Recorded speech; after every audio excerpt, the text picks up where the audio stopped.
স্ক্রিনে যে লোকটাকে দেখতেছেন, এই ভাইটা প্রবাসে থাকতো, প্রবাস থেকে দেশে আসে। দুদিনের ভিতরেই তার সংসারে বয়ে যায় বিশাল ঘূর্ণিঝড়। তার স্ত্রী তার সাথে দুদিন মধুময় আচরণ করে, দেখায় প্রচন্ড ভালোবাসা। এই ভালোবাসা দেখিয়ে নগদ 4 লক্ষ টাকা এবং কয়েক ভরি স্বর্ণের গহনা নিয়ে পালিয়ে যায় পরকীয়া প্রেমিকের সাথে। ভাই, কাকে বিশ্বাস করব আমরা?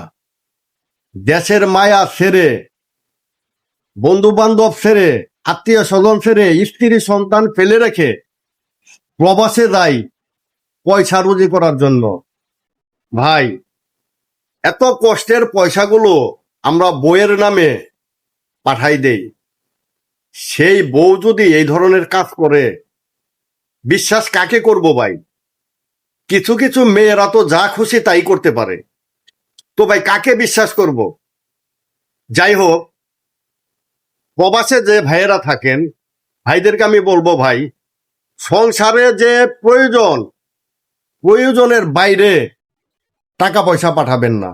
আপনার টাকা আপনার কাছেই সুরক্ষিত রাখুন। বর্তমান জামানায় বউ দিয়ে কোনো বিশ্বাস নেই ভাই। কত জঘন্যতম একটা কাজ করলো তা তো দেখলেন। তাই ভাই, বউ, তাকে নিয়ে সংসার করতে হবে, বিশ্বাসও করতে হবে, তবে অত বিশ্বাস করা যাবে না। আশা করি আমার কথাগুলো বুঝতে পেরেছেন। ধন্যবাদ।